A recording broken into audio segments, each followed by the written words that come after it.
Hi, this is Derek Murphy of creativity.com, helping you become financially and creatively independent.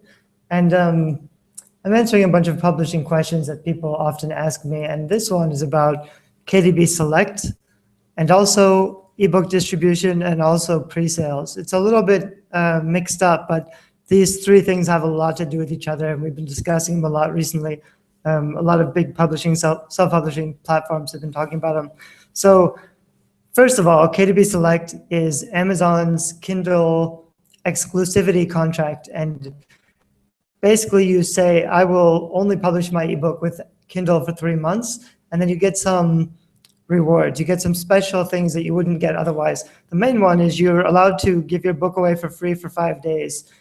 And that means you can mark it down from 99 cents or from $3.99 down to 0. And if you do it well, you can get maybe 5,000, 10,000 downloads in those 5 days, which means what you're doing is basically removing reader resistance. When you're just starting out, you're trying to find readers who will take a chance on your book. When you don't have many reviews, when you don't have the traffic or the platform, giving your book away for free is the best way to do a powerful book launch and to get your book in the hands of as many readers as possible. A lot of those readers hopefully will leave a review, especially if you do it well and you ask in the front of your book, say, hey, I'm an indie author. It would mean a lot to me if you give a review. If you make that effort to ask for reviews at the beginning of the book, it'll help you get more reviews.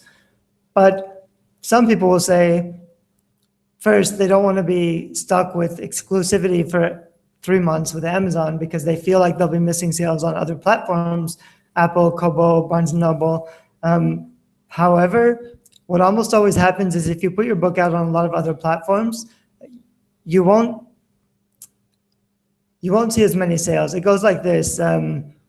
If you start out and you put books on all the platforms, you might sell a few on every platform, but really only if you are bringing them to your website first with content or traffic, and then you're showing all those buy buttons so that they can buy whichever platform they're more comfortable with, then you'll see a little bit of sales wherever. However, if you don't have any platform and no traffic and nothing of your own, you're just counting on your books to show up in those stores, but you won't, because in the beginning, if you're not selling a lot of numbers in those individual stores, your sales rank will never get up high enough that readers can find you unless they're searching specifically for your title or your genre, or you've done your keywords really well. They're not going to find you.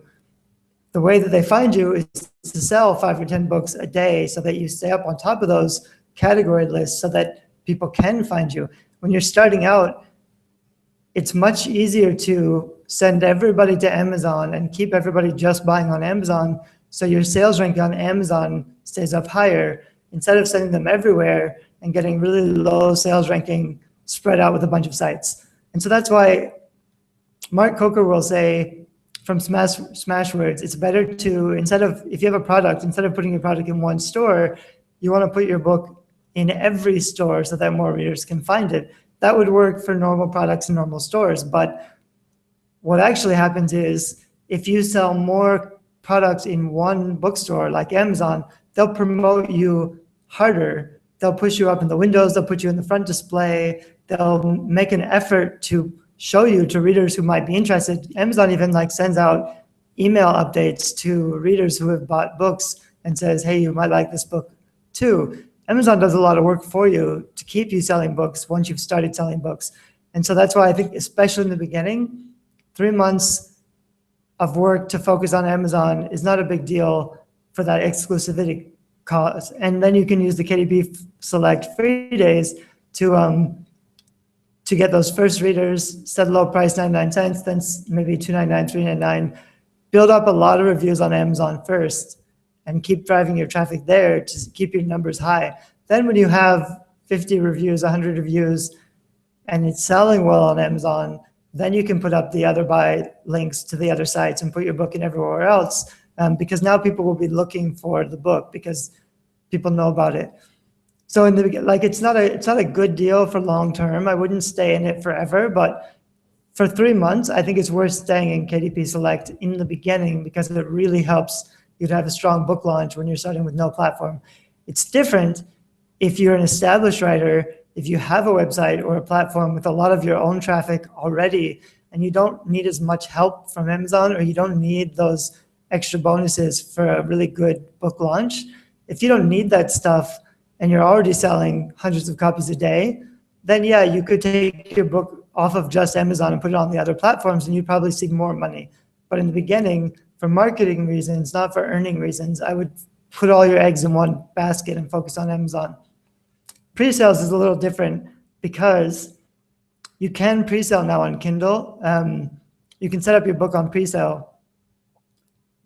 But if you set it for pre-sale for like $2.99 for your audience, and you tell your audience, hey, my book is on pre-sale, for me, I don't like to get followers who want my book and then make them pay for my book. I feel like they're much more useful downloading it for free to push up my free ranking or leaving reviews. And if they're leaving reviews, I don't really want to make them pay for the book and leave a review.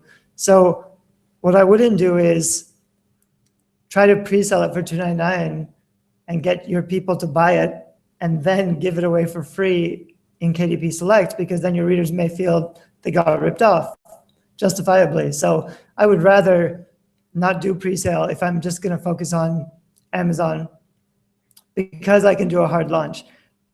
If you don't want to use KDP Select, if you don't want to be exclusive, then it makes more sense to use pre-sale, because you can use Smashwords and you set it up pre-sale even like 6 months in advance, so that your book will show up on all these platforms. People can start buying them, and all those buys, maybe you only sell a few a month, but after 6 months, you might have 50 purchases, and all those purchases will take effect when your book actually launches. So the first day your book launches, you'll get those 50 sales, the readers' credit cards will be charged, and your books will see a big boost in the rankings because you've had those 50 sales. So if you're not going to do a strong book launch and focus on KDP Select and Amazon, you're going to have a harder time getting those 50 sales in one day, which is what you'd have to do. But you can use Smashwords and pre-sales to slowly get all those sales and have them take effect in the same day, which is similar to doing a strong book launch. So those are kind of two different publishing choices that you can use. I would either go with Smashwords and pre-sale and do it that way, set it up 6 months in advance, or I would do KDP Select campaign and hit it really hard and do it really well and get those 50 sales or 100 sales in the same day, probably with some Facebook advertising or something, which you should do on your book launch anyway. But I think the question of should you do pre-sales and KDP Select and Smashwords, you really have to make a decision. I mean, it may be better for you or for your mind state, for your philosophy of publishing. It may be better to be everywhere. Maybe you are afraid of giving Amazon too much power and you don't want to just sign up with them and let them take control. If that's you, that's fine. I would definitely go with Smashwords and do 6-month pre-sale, because otherwise, if you're only doing Smashwords, you're also losing a lot of value and a lot of power for your book launch. So pre-sale is kind of the only way you can make up for it by doing the pre-sale well on Smashwords and being on all those platforms and selling steadily over time. But I still recommend, if you're looking for the strongest and best launch, just do KDP Select, but do it really well. Take advantage of all the websites that promote cheaper free ebooks, do some Facebook advertising, do it really well for 3 months. And after that, you can put it on all the other platforms and focus on writing another book. And just every 3 months, you should be doing this so that, your first book probably will take a few years, but the more books you publish, the faster and easier it gets. So you really want to be at that point where you can write a book every 3 months or every month and just crank them out quickly. Quality matters, but quantity matters a lot too. So you really need to have a lot of books out there before you're going to start to see some earnings.